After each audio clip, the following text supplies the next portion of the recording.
Hey guys! Kagaya ko ba kayo na mahilig sa ice candy? Or isa ba ito sa negosyo ninyo? Nako, subukan yung idagdag yung ganitong flavor. Itong mais con yelo ice candy. Nako, talaga namang napakasarap. Na talaga namang bagay na bagay ngayong summer. So meron nga ako ditong 6 cups of water. Tapos nilagyan ko po yan ng 1 cup of white sugar. Atin po yung i-dissolve. Then after po nating matunaw yung asukal ay atin po yung isasalang sa apoy. Hanggang sa kumulo po itong ating tubig na may asukal. Then habang pinapakulo po natin yan ay dito sa isang tasa, ay naglagay ako ng 1 cup of water tapos isang tasa din po ng cornstarch. Pwede din po kayong gumamit dito ng cassava flour. So atin po yung i-dissolve, then kapag po mainit na yung tubig natin na may asukal ay ibubuhos po natin gradually yung ating tinunaw po na cornstarch. And make sure po na habang ibinubuhos nyo yan ay hindi po kayo tumitigil sa paghalo at babawasan nyo na po yung lakas ng apoy dito. After nyo mailagay yung cornstarch ay ito po yung ating paglulutuin sa loob ng 5 minutes. And syempre aalagaan po natin yan sa paghalo. Yung ganda po ng ice candy ay masasabi ko pong nasa paghahalo talaga.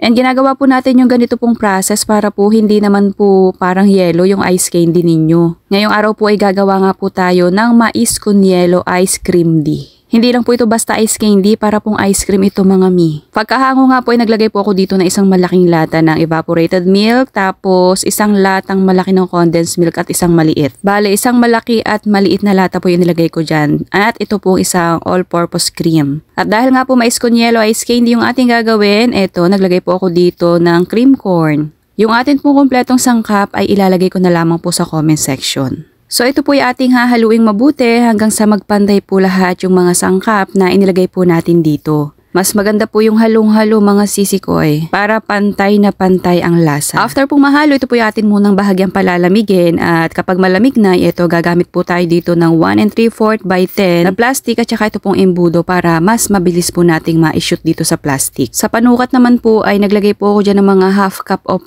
dami po nitong ating ice candy mixture. Bali yung ice candy po na ginawa ko ngayong araw ay pansarili lamang po namin. So kung ito po inyong ibebenta, mas maganda po na liitan nyo po ng konti. About naman po sa presyo ay kayo na po ang bahala. Depende na po sa kung magkano po yung nagastos ninyong puhunan. Kasi magkakaiba po ang presyo sa bawat lugar ng mga ginamit po nating mga sangkap. So ayan, paulit-ulit nyo lamang po yung gagawin. And kada makakatatlong balot nga po ako ay hinahalo ko po ulit itong ating pinakang ice candy mixture para same na pantay pa rin po yung pagkakalapot. Alam naman natin na kada summer ay talaga namang napakasarap ng mga mais con yelo. Kaya naman subukan nyo pong gawing flavor ng ice candy. Nako, talaga namang patok na patok po ito kung inyo pong ibebenta. So ayan, nabalot ko na po lahat at sa ganun po kadaming recipe ay nakagawa po ako ng 33 pieces na ganito po kalalaki. So ito po ay akin huhugasan at puputulan ko po yung mga excess na plastic para wala pong lagkit yung ating ice candy. So ayan na, ready na po yung ilagay sa freezer. Mga mi, kung kayo nga po ay nagbebenta ng ice candy, nako, subukan nyo pong idagdag yung ganitong flavor. Sabi ko po sa inyo, magugustuhan po talaga ito ng mga suki ninyo. So sana nagustuhan nyo po yung ating recipe ngayong araw na mais con yelo ice candy. Thank you for watching!